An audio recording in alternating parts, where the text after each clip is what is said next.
चलो अब next heading डालो।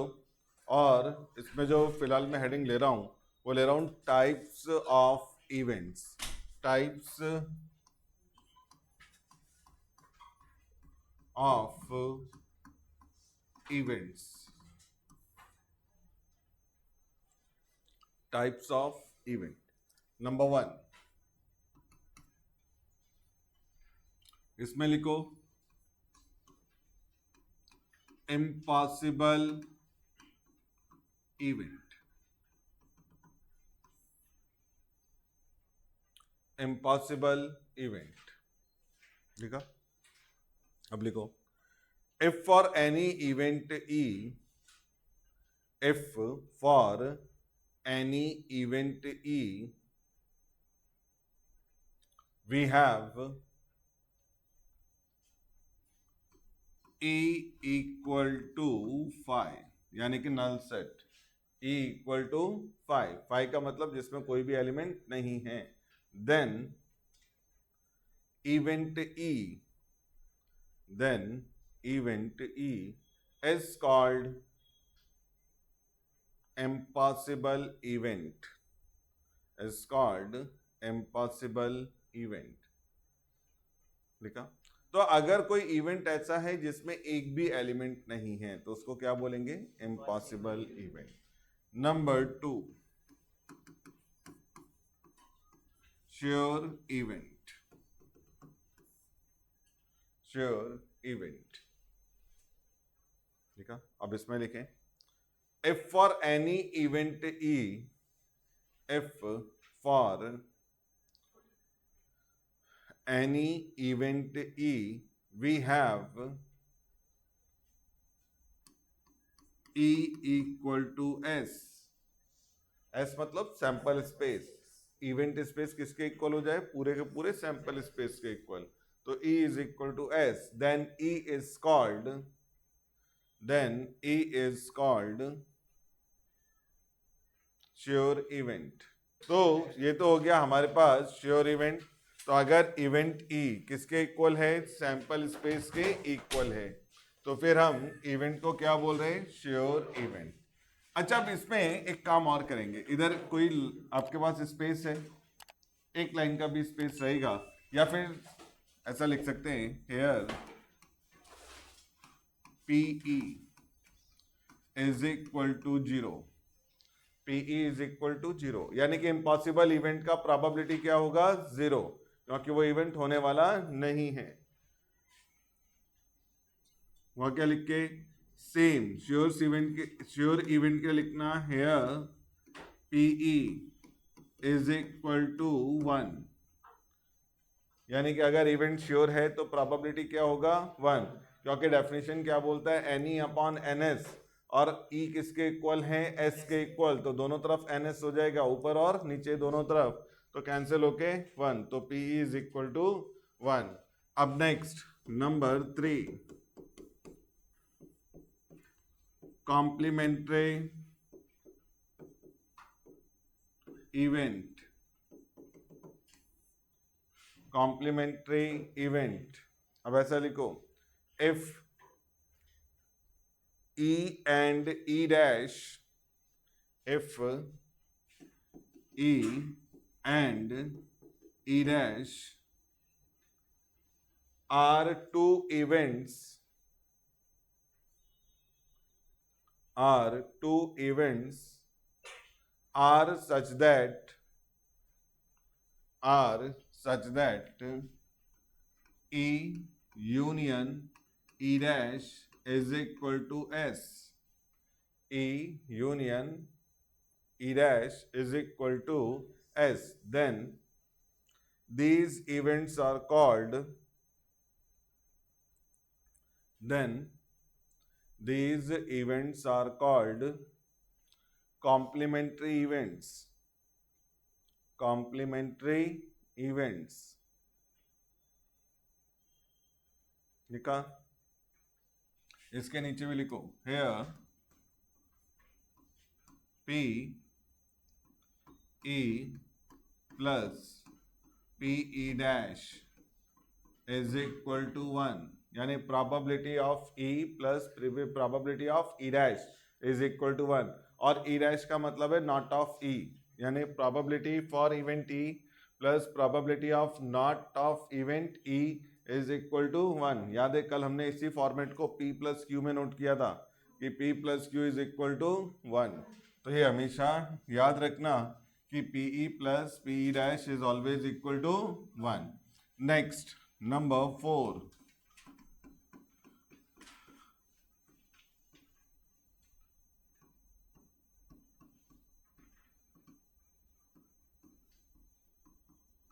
म्यूचुअली एक्सक्लूसिव इवेंट्स लिखा। अब इसमें लिखो if E1 and E2, if E1 and E2 are two event spaces, are two event spaces are such that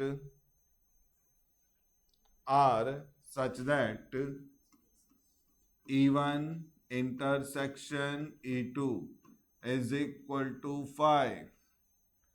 E1 intersection E2 is equal to 5 मतलब क्या? They have no common element। Set three याद है ना? तो they have no common element, then E1 and E2 are called then E1 and E2 are called mutually exclusive events। लिखा। इसके नीचे लिखो here P E1 intersection E2 is equal to 0। P E1 intersection E2 is equal to 0।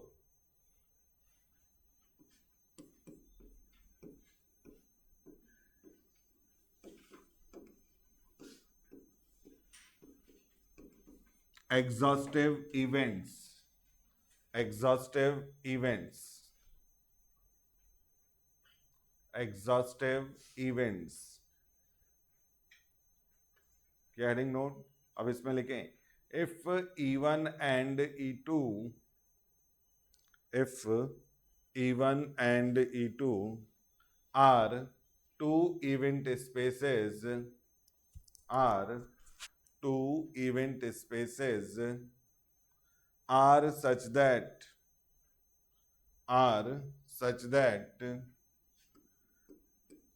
E1 union E2 is equal to S। E1 union E2 is equal to S, then these events are called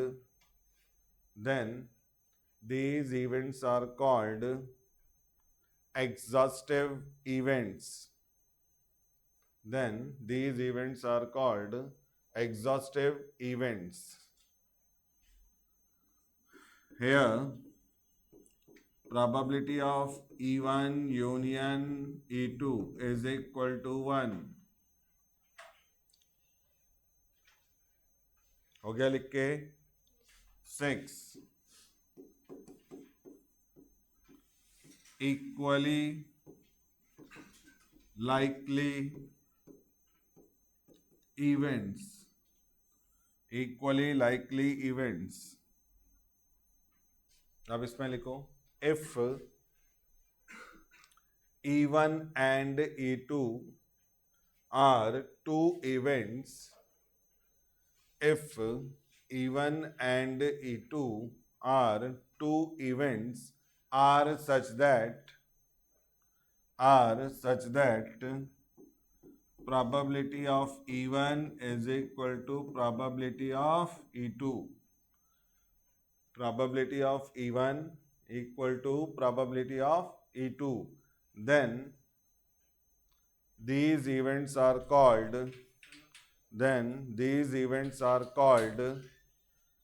equally likely events। These events are called equally likely events, equally likely events। तो equally likely events कब होगा? जब उनका probabilities equal होएगा। तो बात समझ में आ रहा है क्या? तो मैंने आपको यहाँ पर 6 इंपॉर्टेंट टाइप्स ऑफ इवेंट्स लिखवाए। पहला समझ में आ रहा है, इम्पॉसिबल इवेंट कब? जब इवेंट स्पेस कैसा हो? एम्प्टी हो, यानी कि ब्लैंक, कोई एलिमेंट नहीं है, और उसका प्रोबेबिलिटी क्या? 0। श्योर इवेंट कब? जब इवेंट स्पेस किसके इक्वल हो जाए और उसका प्रोबेबिलिटी 1। कॉम्प्लीमेंट्री इवेंट, अगर ई एंड ई डैश दो इवेंट इस तरह के हैं कि उनका यूनियन किसके इक्वल आ रहा है, तभी हम कहेंगे these are complementary events. And for these events, अच्छा इसके साथ ही ना एक और टर्म लिख सकते हो, and E intersection E dash is equal to 5, उसमें कुछ कॉमन नहीं होगा। E intersection E dash is equal to 5, or in that case probability of E plus probability of not of E is equal to 1। फिर मैंने क्या बताया आपको? Mutually exclusive events, अगर आपके पास दो इवेंट्स E1 और E2 इस तरह के हैं कि उनका इंटरसेक्शन क्या है? 5 या नल सेट, तो हम इन्हें क्या बोलेंगे? Mutually exclusive events and their probability is always 0। exhaustive events, अगर दो इवेंट इस तरह के हैं कि जिसमें E1 यूनियन E2 किसके इक्वल आ रहा है? सैंपल स्पेस के, तभी हम उसको क्या बोलेंगे? exhaustive events। और उसका probability किस तरह से है कि P of E1 union E2 is equal to 1। equally likely event, अगर हमारे पास दो इवेंट E1 और E2 इस तरह के हैं कि उनके प्रोबेबिलिटीज कैसी आ रही है? इक्वल, तब उसको क्या बोल रहे हैं? Equally likely events. यहां तक समझा? अब इसके बाद important properties.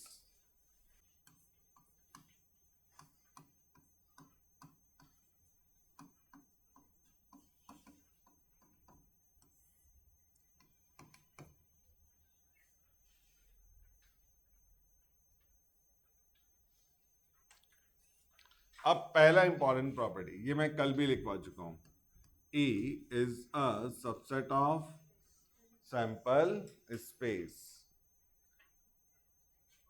Number 2, probability of any event E is less than equal to 1 and greater than equal to 0, यानी कि probability किसी भी इवेंट का 0 हो सकता है या 0 से बड़ा हो सकता है, 1 हो सकता है या 1 से कम, लेकिन प्रोबेबिलिटी कभी भी 1 से ज्यादा नहीं होगा और ना ही उसका आंसर माइनस में आने वाला है, यानी कि 0 से कम होगा।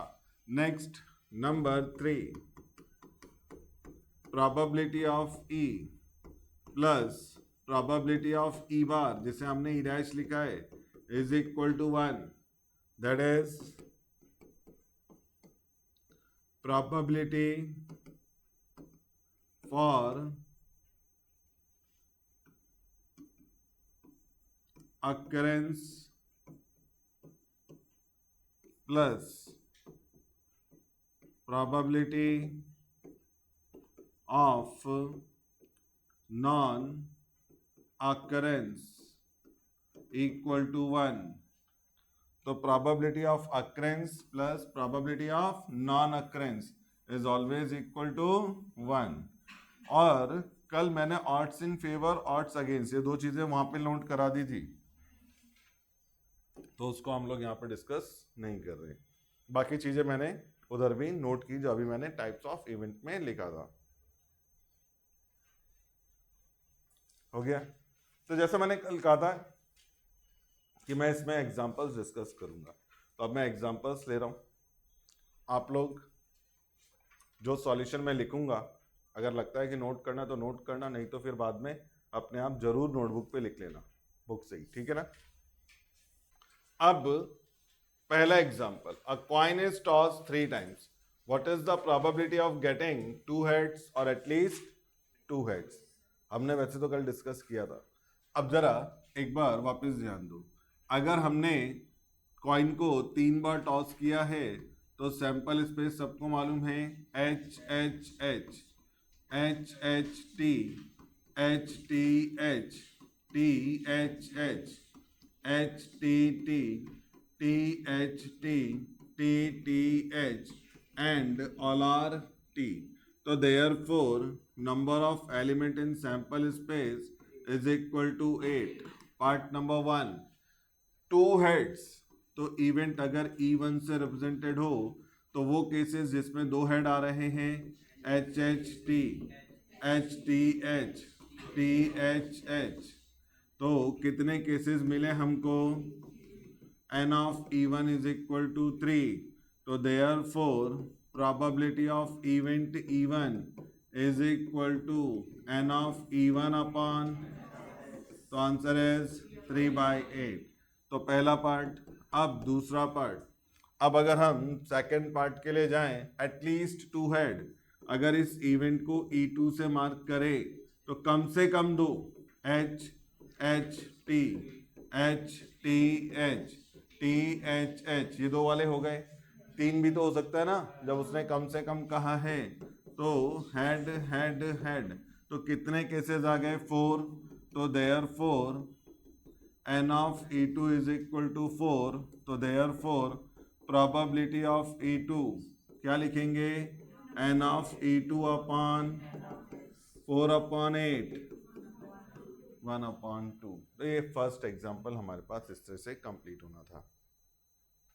किसी को लिखने की जरूरत तो नहीं है, लेकिन ना मॉड्यूल से एग्जांपल अपने आप जरूर नोटबुक पे सॉल्व करके लो. ठीक है, मैं एक्सप्लेन कर देता हूँ, बाकी उधर लिख लेना.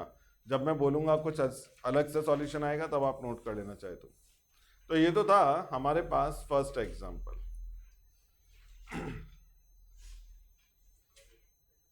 अब एग्जांपल नंबर 2. अब जरा देख लो क्या है इसमें बोला है.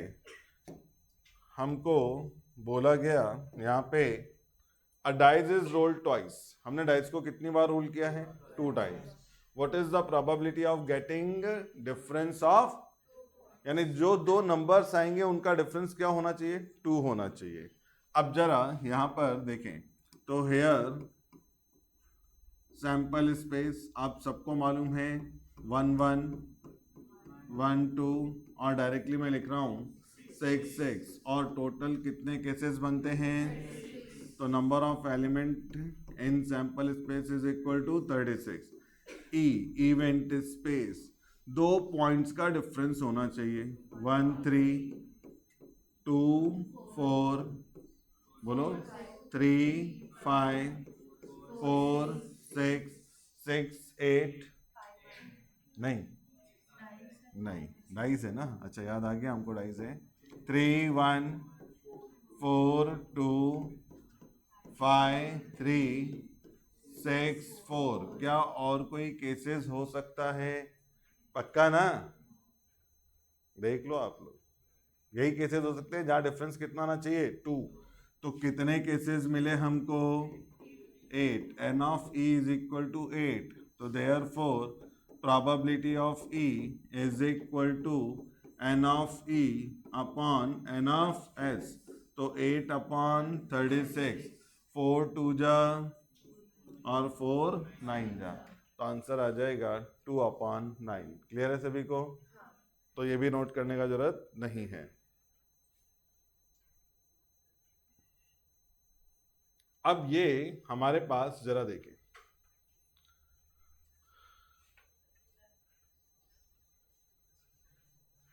क्वेश्चन पढ़ लो जरा. 2 dice are thrown simultaneously. Find the probability that the sum of points on the 2 dice would be 7 और मोर. ऐसे ही ना हमारे पास. तो जो टोटल है वो 7 या 7 से ज्यादा चाहिए. अब जरा बोर्ड पे ध्यान देना. मैं यहाँ पर एक अलग तरह का टेबल जनरेट कर रहा हूं, और वो किस तरह से है?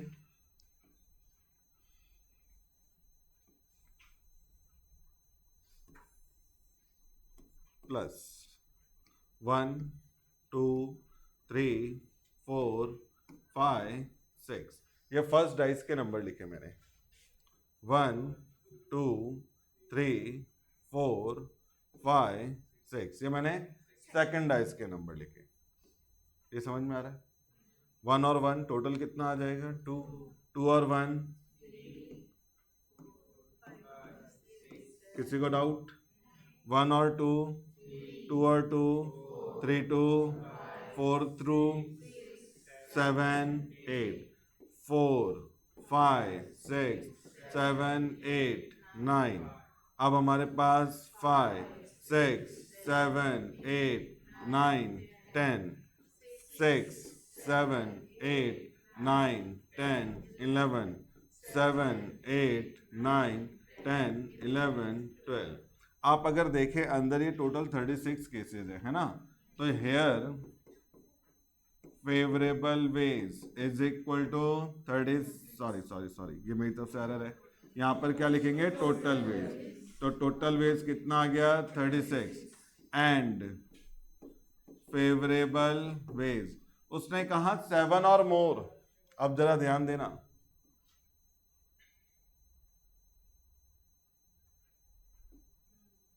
ये सारे केसेस वो हैं जहां पर 7 या 7 से ज्यादा आ रहा है ना टोटल। अब अगर इसको काउंट कर लें, 1 2 3 4 5 6 7 8 9 10 11 12 13 14 15 16 17 18 19 20 21, तो फेवरेबल वेज, तो probability is equal to 21 upon, याद है कल सेकंड डेफिनेशन क्या लिखा था? फेवरेबल वेज अपॉन, तो फेवरेबल यानी कि आपके फेवर में 21 केसेस, जबकि टोटल 36। अब अगर आप यहाँ पे कैंसिल करें 3 से, तो ऊपर 7 नीचे 12, तो आंसर है 7 अपॉन 12। तो इसका सॉल्यूशन ऐसे ही नोट करो जैसा मैंने लिखा है, ये नोट करो सॉल्यूशन इन प्लेस ऑफ इस तरह के पेयर लिखे जाएं। तो क्लियर है सभी को? किसी को डाउट सॉल्यूशन में? तो हमने यहाँ पर सम टेबल ड्रॉ कर लिया, इससे बहुत सारे क्वेश्चन आपके इजी हो जाएंगे सम टेबल की हेल्प से। तो इधर टोटल वेज 36 और फेवरेबल वेज 21, तो finally probability is equal to favourable ways upon total ways, तो 21 अपॉन 36, 7 अपॉन 12 हो गया लिख के।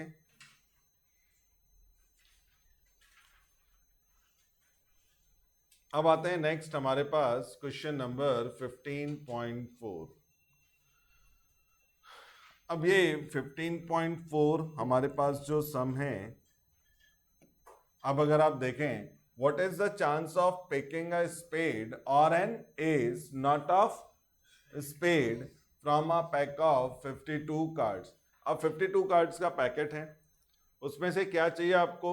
स्पेड या फिर एस नॉट ऑफ स्पेड। अब जरा यहां पे ध्यान दो,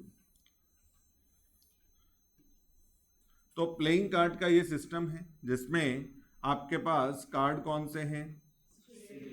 स्पेड, क्लब, डायमंड, हार्ट। ठीक है, ये हमारे पास।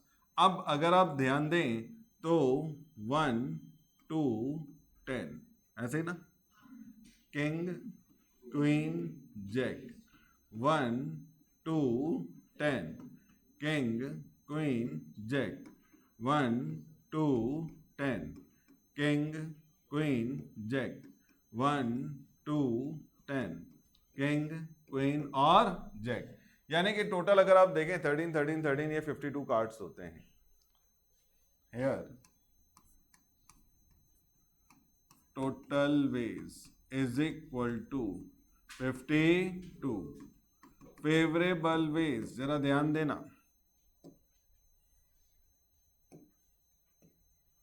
अब उसने क्या बोला? स्पेड, ये आ गया स्पेड का कार्ड, और एस नॉट ऑफ स्पेड। कुछ समझ में आ रहा है मैंने क्या किया? क्लियर है? स्पेड ये पूरा आ गया हमारे पास, ठीक है, और एस यानी कि इक्का 1 1 और 1, जिसपे 1 लिखा रहता है, वो एस है हमारे पास। अब ये कार्ड मैंने यहां पर कलेक्ट कर लिए, ठीक है। अब उसने कहा कि इनका प्रोबेबिलिटी, अब आपके फेवर में कितने कार्ड है देख के बताओ जरा। 13 तो ये हो गए, 14 15 16, यानी कि favourable ways is equal to, बात समझ में आ रहा है क्या?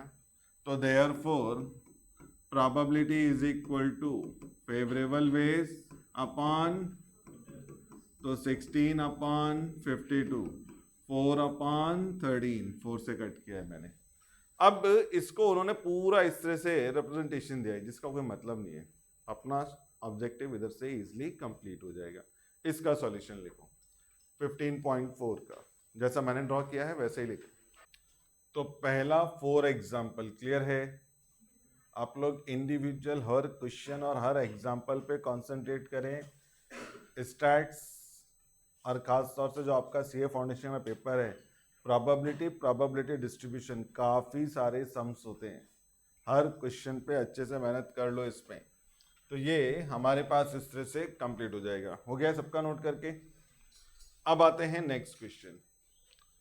अब ये जो नेक्स्ट क्वेश्चन है इसमें इन्होंने कहा है find the probability that a 4 digit number comprising the digit 2, 5, 6 and 7 would be divisible by। 4 digit का नंबर फॉर्म करना है, लेकिन नंबर ऐसा होना चाहिए जो किससे डिविजिबल हो? 4 से डिविजिबल हो। तो कोई भी नंबर 4 से डिविजिबल कब होता है? जब वो 4 से डिवाइड होता है, जब वो 4 के टेबल में आता है। सही है। अभी मैं टेबल रीड कराता हूँ जिसमें 2567 आएगा या नहीं आएगा पूछता हूँ। Any number is divisible by 4 if last 2 digit is divisible by 4। कोई भी नंबर 4 से डिवाइड होता है अगर उसके लास्ट 2 डिजिट 4 से डिवाइड हो। नहीं तो ऐसा मान लो मैंने लिख दिया 1 लाख समथिंग, 4 से डिवाइड, टेबल रीड करा या फिर डिवाइड करके देखे, तो लास्ट 2 डिजिट चेक करना है। अगर लास्ट 2 डिजिट 4 से डिवाइड हो रहा है तब तो पूरा नंबर 4 से क्या है? Divisible, otherwise not. तो अब जरा यहां पे ध्यान दें। तो सबसे पहला हियर टोटल वेज, आपके पास कितने नंबर गिवन है? 4, और इन नंबर से मुझे 4 डिजिट का नंबर फॉर्म करना है। तो डिजिट से नंबर फॉर्म करना, it is the case of permutation और combination. It is the case of permutation, it is the arrangement. अगर आप नंबर्स या डिजिट से नंबर फॉर्म कर रहे हो तो क्या करते हैं, एक लाइन में हम लोग डिजिट्स को अरेंज करते हैं, तो it is the case of permutation. तो 4 लेटर्स का permutation 4p4 which is equal to 4 factorial. 4 factorial का मतलब 4 इज इक्वल टू 24। ये तो समझा यहां पर। अब जरा देखें, फॉर फेवरेबल वेज, इसको जरा ध्यान देना। Any number is divisible by 4 if last 2 digits are divisible by 4। 1, 2, 3, 4। अच्छा, अब मेरे पास 2, 5, 6 एंड 7 इस तरह से है ना। अगर लास्ट 2 डिजिट 25 हो तो क्या डिविजिबल होगा? 26, 27, अभी भी डिवाइड करके देख रहे क्या? 52 होगा, तो एक तो ये बन गया। 56 होगा, 1, 2, 3, 4। फिर 62 होगा क्या? 65 होगा क्या? 67 होगा क्या? नहीं। 1, 2, 3, 4। 7 से स्टार्ट किया 72, यस। अगर 72 है तो नेक्स्ट कौन सा डिविजिबल होगा? 76। अब 2 डिजिट तो यहां पर आ गए। कितनी डिजिट्स थी आपके पास? 4। तो इन 2 पोजीशंस का अरेंजमेंट क्या मिलेगा? 2p2 is equal to 2 into 1 is equal to, इसी तरह से यहां पे भी क्या आ जाएगा? 2, इधर भी क्या आएगा? 2, इधर भी क्या आएगा? बात समझ में आ रहा है क्या? तो आपके पास फेवरेबल वेज कितना मिला? 2 + 2 + 2 + 2 is equal to 8।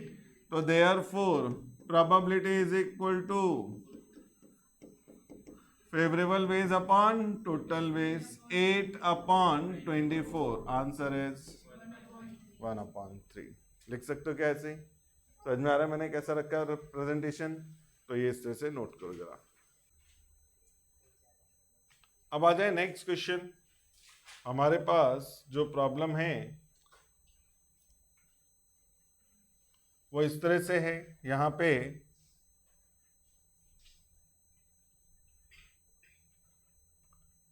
A committee of 7 members is to be form. तो एक कमेटी हमने फॉर्म करना है, कितने मेंबर्स का? 7।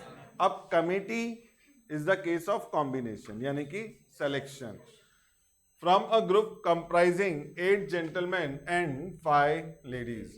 तो यहां पर एक ग्रुप बोला गया है जिसमें 8 जेंट्स और 5 लेडीज हैं, और आपको एक कमेटी फॉर्म करना है 7 मेंबर्स का।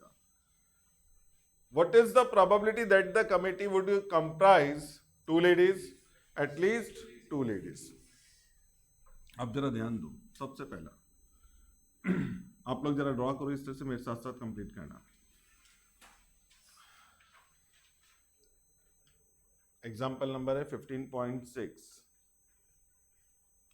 अब इधर लिखो, हेयर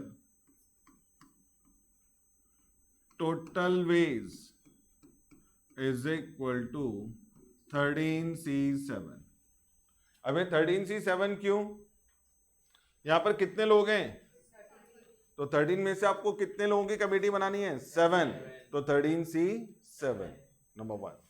नंबर 2, अब 13C7 का calculation 13 into 12 into 11 into 10 into 9 into 8, 1 2 3 4 5 6 into 7, 7 factors.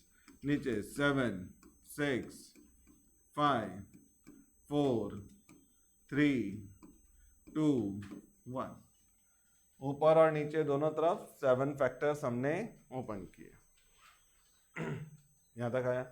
अब कुछ कैलकुलेशन देख लेते हैं। 7 से 7 कैंसिल, 4 2 जा 8 कैंसिल। अब अगर हम देखें 3 3 जा 9, 3 2 जा 6, 2 5 जा 10, तो क्या रह गया? 13 इंटू 12 इंटू 11। कैंसिल मत करो, मल्टीप्लाई मत करो, अभी इससे इसी तरह से रहने दो। 13 इंटू 12 इंटू 11। यहां तक समझा? कोई मल्टीप्लाई नहीं करे क्योंकि अभी फर्दर डिवीजन होना है। अब ये तो आ गया यहां पर टोटल वेज। अब आते हैं पार्ट 1 के लिए। Favourable ways is equal to, अब आपको कहा गया कमेटी में कितनी लेडीज होनी चाहिए? तो अगर 2 लेडीज आउट ऑफ 5 ना, और बाकी क्या होंगे फिर? जेंट्स। तो 7 लोगों की कमेटी बनानी थी जिसमें से 2 लेडीज हैं, तो 5 कौन होंगे? 8C5। ये समझ में आ रहा है? किसी को डाउट इसमें? अब 5C2, 5 इंटू 4, नीचे क्या आ जाएगा? 2 इंटू 1, 8C5, 8 7 6 5 4, 5 फैक्टर हुए क्या? और नीचे 5 4 3 2 1। जो कैंसलेशन हो रहा है उसको कैंसिल कर लो। 2 2 जा 4। अब यहां पर देखें 5 4 तो डायरेक्टली कैंसिल, 3 2 जा 6, तो क्या रह गया इधर? 5 2 जा, देखो ये दोनों में मल्टीप्लाई करके लिखा हूं, 5 2 जा 10 इंटू 8 इंटू 7। समझ में आ रहा है? 5 2 जा 10 8 7। अब therefore probability is equal to क्या लिखते हैं? Favourable ways upon total ways. तो 10 into 8 into 7 divide by 13 into 12 into 11। हम क्या कर सकते हैं? 4 से कैंसिलेशन, 4 2 जा 8, 4 3 जा 12। और कुछ कैंसिल होगा क्या? आंसर है नो। हो रहा है क्या? नहीं ना। तो 7 2 जा 14, 10 जा 140। अब यहां पर 13 3 जा 39, 39 इंटू 11 कर लो, 429।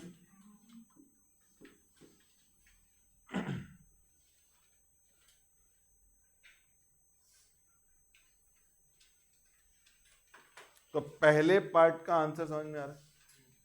एमसीक्यू में या ऑब्जेक्टिव में अगर आएगा तो फर्स्ट पार्ट हो सकता है, लेकिन अब सेकंड जिसमें उन्होंने कंडीशन डाल दिया एटलीस्ट 2 लेडीज। अब जरा देखते हैं,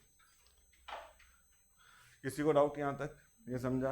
अब एटलीस्ट 2 लेडीज। अब जरा वापस से देखें तो मैं इसको क्लीन करता हूं, फिर से लिखता हूं। अब जरा ध्यान दो, था क्या अपने पास ग्रुप 8 जेंट्स एंड 5 लेडीज, हम 7 लोगों को इसमें से ले रहे थे। अब जरा पार्ट 2 के लिए ध्यान देना, फेवरेबल वेज, बोर्ड पे ध्यान रखना, 2 लेडीज एंड 5 जेंट्स, और यानी कि प्लस क्या हो सकता है, 3 लेडीज एंड 4 जेंट्स, और यानी कि प्लस 4 लेडीज एंड 3 जेंट्स, और 5 लेडीज एंड 2 जेंट्स। और कोई कंडीशन हो सकती है क्या? एटलीस्ट 2 लेडीज, 2 या 2 से ज्यादा, तो मैक्सिमम 5 लेडीज तक जा सकते थे। अब जरा इसका कैलकुलेशन, 2 लेडीज आउट ऑफ 5, 5 से 2 लेडीज एंड 5 जेंट्स, तो ये हमने लिखा 3 लेडीज आउट ऑफ 5, तो 5C3 into 8C4 plus 4 ladies out of 5, 5C4, 3 gents out of 8, 8C3, और फिर 5C5 इंटू, और ये हमारे पास 8C2। तो करना क्या, ये पूरा कैलकुलेट कर लेना है और उसके बाद ऐड करके वापस से डिवाइड करना होगा। अच्छा, अब एक और जरा ध्यान दो सभी स्टूडेंट और जरा जो सीएमए वाले हैं, मैं यहां पर एक ट्रिक यूज कर रहा हूं कॉम्प्लीमेंट्री कॉम्बिनेशन का। अगर आर यानी कि जो नीचे लिखा है इसका वैल्यू एन के आधे से ज्यादा है तो माइनस करके उसे शॉर्ट कर सकते हैं। अब जरा ध्यान दो, 2 5 का हाफ से ज्यादा है या कम है? अबे छिपकली निकली थी क्लास में से, भूत नहीं निकल के गया, कम ज्यादा भी नहीं समझ में आ रहा। तो 2 5 के हाफ से कम है, ज्यादा नहीं है, तो इसलिए यहां पे कोई चेंज नहीं कर रहा।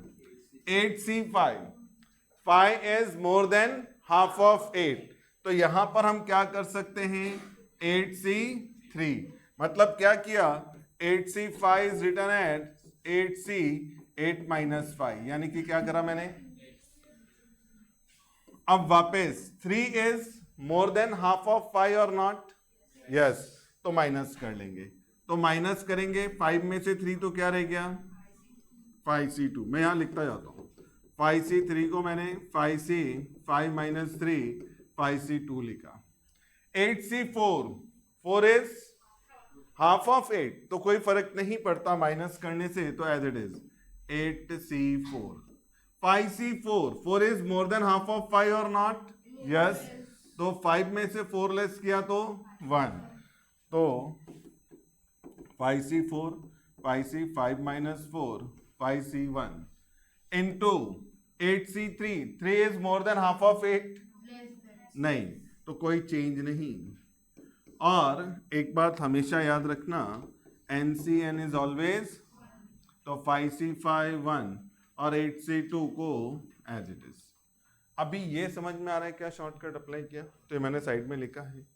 अब 5C2 5 इंटू 4, नीचे क्या आ जाएगा, 2 इंटू 1, 8C3 8 7 6 3 फैक्टर, नीचे 3 2 1, 5C2 5 इंटू 4 2 इंटू 1, 8C4 कितने factor, 4 factor, 8 7 6 5 divide by 4 3 2 1, 5C1 5 upon 1, 8C3 8 7 6 3 2 1 plus 8C2 8 7 2 1।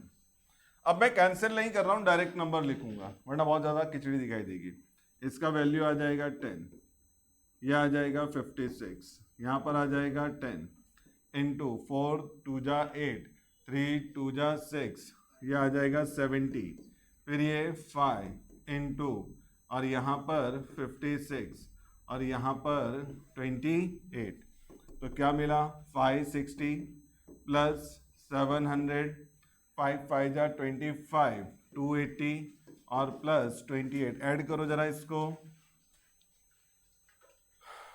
12 60, 14 15 40, 1568, 1568 आ रहा है ना टोटल। अब ये हमारे पास क्या आ गया, फेवरेबल वेज।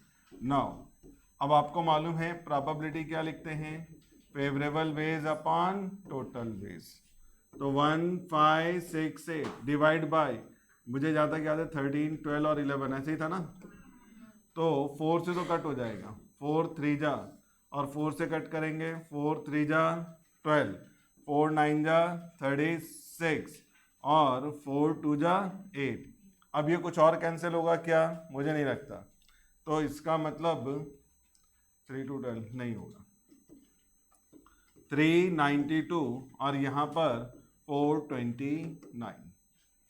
चेक कर लेना, फिर भी अगर हो रहा हो तो देख लेना आप लोग, वैसे होगा नहीं।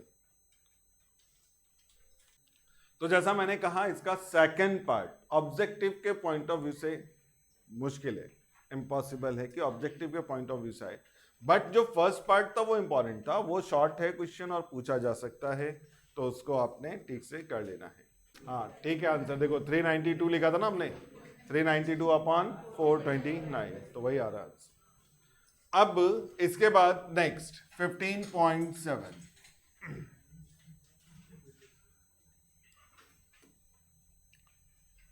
the following data relate to distribution of wages of a group of workers, wages in rupees and number of workers। एक काम करते हैं, पहले इन वर्कर्स का टोटल कर लेते हैं, 15 plus 23 38, 38 plus 36 74, 74 plus 42 116, 116 plus 17 133, 133 plus 12 145 plus 5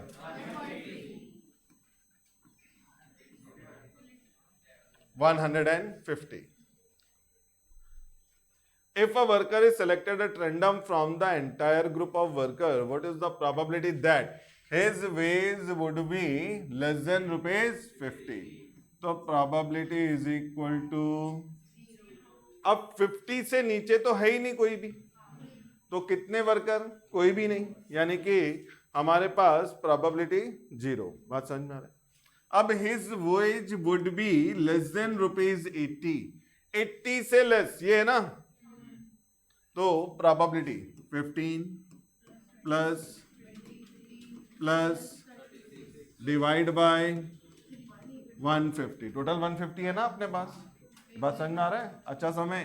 तो अब ये टोटल करो जरा, 74 आया था ना अपॉन 150, तो ज्यादा तो कुछ नहीं, 2 से कैंसिल कर सकते हैं हम लोग, इधर क्या आ जाएगा,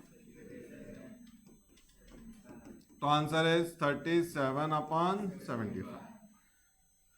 his ways would be more than rupees 100, बोलो अभी अपने आप, 100 से ज्यादा, ये दो है ना, तो 12 प्लस 5 अपॉन 150, 17 अपॉन 150, तो कुछ कैंसिल हो रहा है क्या, नहीं, तो आंसर यही रह जाएगा 17 upon 150। His ways would be between 70 and 100, है ना, तो probability is equal to 36 divide by 150, 36 plus, अच्छा ठीक है भाई, 95 अपॉन 150, 5 से कट कर लो, तो आंसर इज 90 डिवाइड बाय 30। तो इस तरह से एक अच्छा शॉर्ट क्वेश्चन हो सकता है जिसमें कुछ ज़्यादा मेहनत नहीं करनी है। तो ये था हमारे पास 15.7, तो ये आप लोग बुक से बाद में अपने आप कर लेना, सिंपल क्वेश्चन है।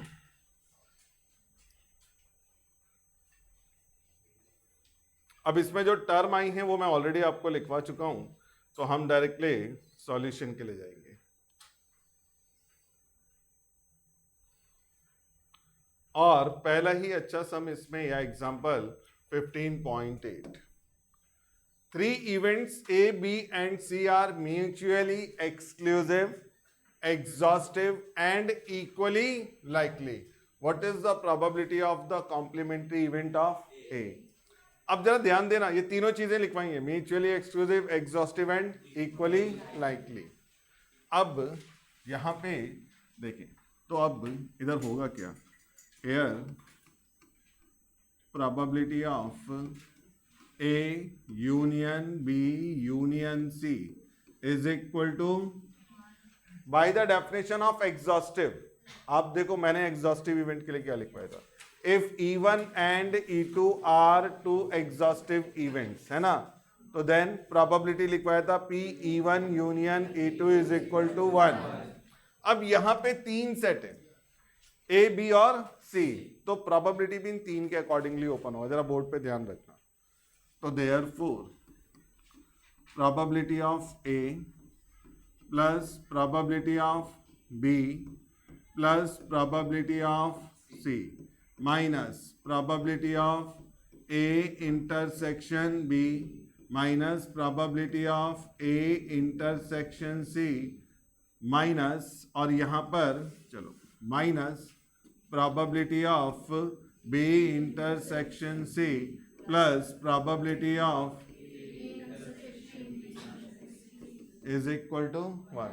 ये किसका फॉर्मूला ओपन किया, P A union B union C, इसके लिए सेट में देखो फॉर्मूला था N of A union B union C, ये हमने यहां पे लिखा। अब therefore बोर्ड पे ध्यान रखना, किसका कॉम्प्लीमेंट्री इवेंट चाहिए, A का, PA plus PA plus PA, ये समझा क्या, इक्वली लाइकली, ये सारे कैसे हैं, इक्वली लाइकली इवेंट। तो मैंने क्या लिखवाया था, if E1 and E2 are equally likely then P E1 is equal to P E2। अगर A B C तीनों इक्वली लाइकली हैं तो PA is equal to PB is equal to, कुछ समझा, पक्का। अब ये साथ में कैसे हैं, mutually exclusive, that means they have no common element, तो प्रोबेबिलिटी इज ऑलवेज, ये इंटरसेक्शन जितने भी थे सबकी जगह क्या गया, 0। अब अगर आप देखें तो 3 इंटू प्रोबेबिलिटी ऑफ ए, 3 बार है ना ये, इज इक्वल टू 1, लेकिन मुझे कॉम्प्लीमेंट्री ऑफ ए चाहिए, तो therefore probability of A dash is equal to 1 minus, ऐसे ही था ना हमारे पास, 1 minus probability of A, समझ में आ रहा है, is equal to 1 minus answer, तो ये आ जाएगा 2/3, एज इट इज नोट करो इसको। तो समझ में आए क्या किया मैंने यहाँ पर, और रीजंस आप लोग खुद से लिख सकते हैं। पहला केस, क्योंकि ये कैसा बोला था मुझे, एग्जॉस्टिव, यहां पर मैंने क्या यूज किया, mutually exclusive and equally likely. तो ये दो टर्म यहां पर मैंने यूज की थी, जिसमें इक्वली लाइकली से मैंने PA PB PC सबकी जगह क्या नोट कर दिया था, PA, म्यूचुअली एक्सक्लूसिव से इंटरसेक्शन 0, तो ये इस तरह से हमारे पास कंप्लीट हो गया था। हो गया सबके पास लिख के, हाँ। अब इसके बाद next, addition theorem on probability, heading डालो जरा, एडिशन थ्योरम ऑन प्रोबेबिलिटी।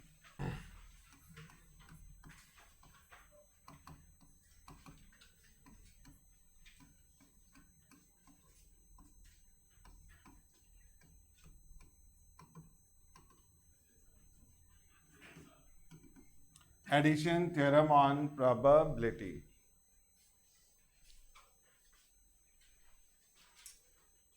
डाला सबने हेडिंग। अब इसमें लिखो, if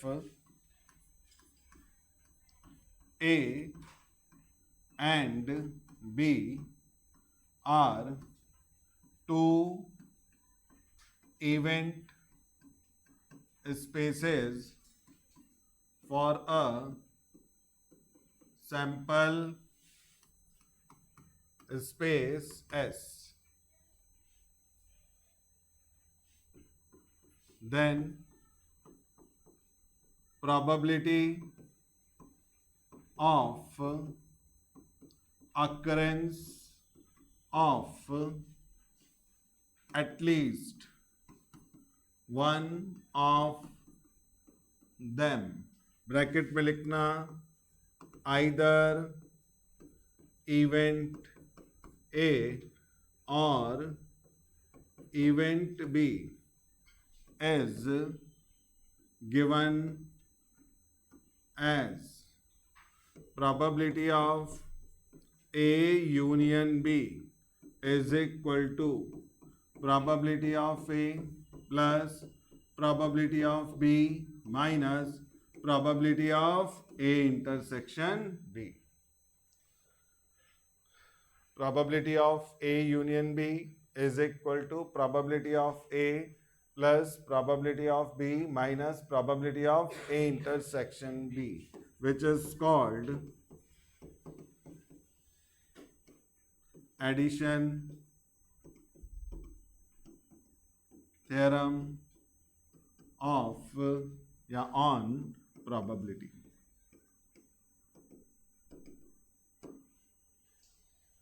addition theorem of probability देखा. अब इसमें नोट, अगर आपसे एडिशन थ्योरम ऑन प्रोबेबिलिटी बोला जाए तो यही यूज करना है, लेकिन अब एक नोट है. अब वो नोट किस तरह का है तो जरा देखें. If A and B are mutually exclusive, then probability of A intersection B is equal to 0. ये हमने अभी बताया था आपको. तो therefore probability of A union B सिर्फ क्या रह जाएगा, probability of A plus probability of B.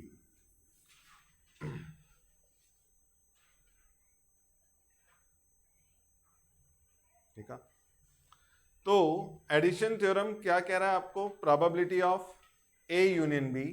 इसको ऐसा भी पढ़ सकते हैं एटलीस्ट वन ऑफ ए और बी, या फिर आइदर ए और बी. तो in all the cases we have to write P A union B is equal to P A plus P B minus P A intersection B. अब example लिखो जरा.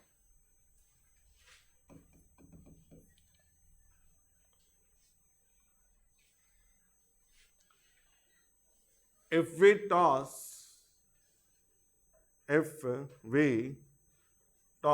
a single dice, if we toss या rolled लिख सकते हो, जो मर्जी लिखो, या थ्रो लिख सकते हो.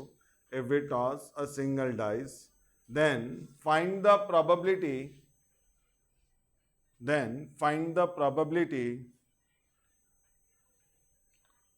of getting a number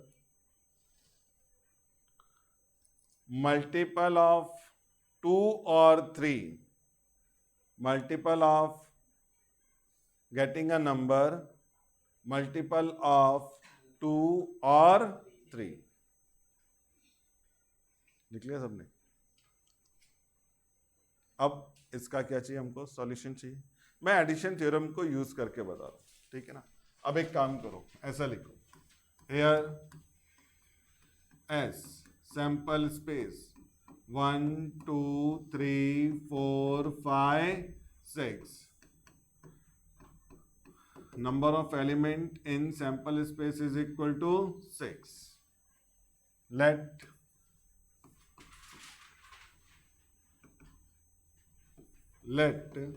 A denote number multiple of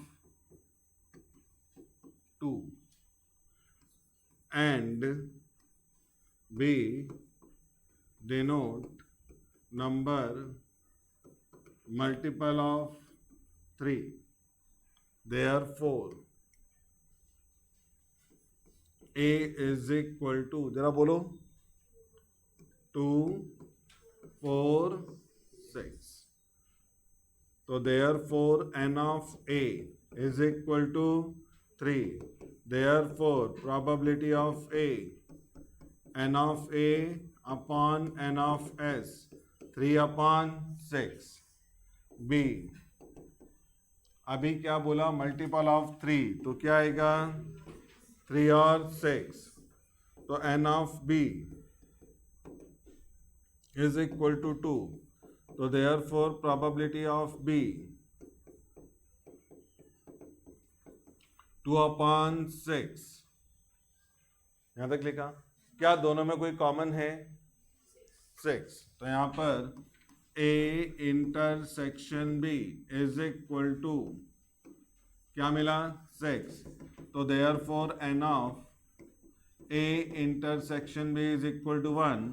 तो therefore probability of A intersection B is equal to 1 upon 6. समझ में आएगा? थोड़ा शॉर्टकट हो गया यहाँ पर, यानी कि क्या, n of A intersection B upon n of S. Therefore required probability is equal to, क्या लिखेंगे, probability of A union B. और आ रहा है ना बीच में, और का मतलब हमेशा किससे है? यूनियन से। अब according to the definition PA plus PB minus PA intersection B, तो क्या मिला था? 3/6 प्लस 2/6 माइनस 1/6, तो ये डायरेक्टली 4/6, आंसर इज 2/3। ये तो वो जो मैंने एडिशन थ्योरम यूज किया। अब अगर मैं एडिशन थ्योरम यूज नहीं करता तो फिर मैं क्या करता? यहां तक समझ में आया? किसी को डाउट है इसमें? अब अल्टरनेट सॉल्यूशन,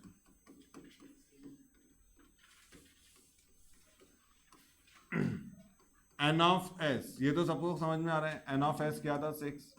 मैं इवेंट डायरेक्टली लिखता, मल्टीपल ऑफ 2 और 3, पहले 2 का मल्टीपल और फिर 3 का मल्टीपल, क्योंकि सेट में एलिमेंट कितनी बार आता है? एक ही बार आता है, कोई भी एलिमेंट रिपीट नहीं होता।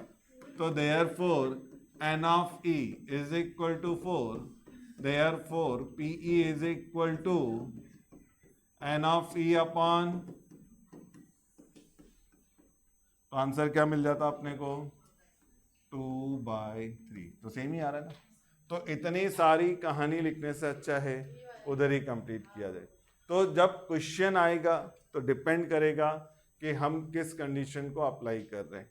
अगर सिंपलेस्ट है तो डेफिनेटली ऐसे ही चले जाएंगे, कॉम्प्लिकेशन है या कुछ सम में एक्स्ट्रा दिया है तो फिर इस तरह से जाएंगे, नहीं तो वैसे ही कंप्लीट करेंगे। तो अल्टरनेट सॉल्यूशन समझ में आ रहा है? तो ये इस तरह से हमारे पास आ जाएगा। तो सबने लिख लिया? कोई डाउट? तो आज हमने कितने सम डिस्कस किए? 6-7 एग्जाम्पल्स हो गए शायद। तो इतना एग्जाम्पल्स ही आपने कंप्लीट करना और आज जाके सारे एग्जाम्पल्स को प्रॉपरली रीड कर लो।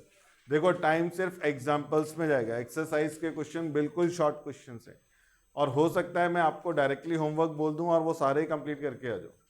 कोई रेयरली एक आध क्वेश्चन मुझे सॉल्व कराना पड़ेगा, तो इसलिए एग्जाम्पल्स प्रॉपरली जरा सॉल्व कर ले। और यहाँ पर हम टॉपिक को रोक के चल रहे हैं, जैसे एडिशन थ्योरम बीच में आ गया, कुछ इंपॉर्टेंट नोट्स आते रहेंगे,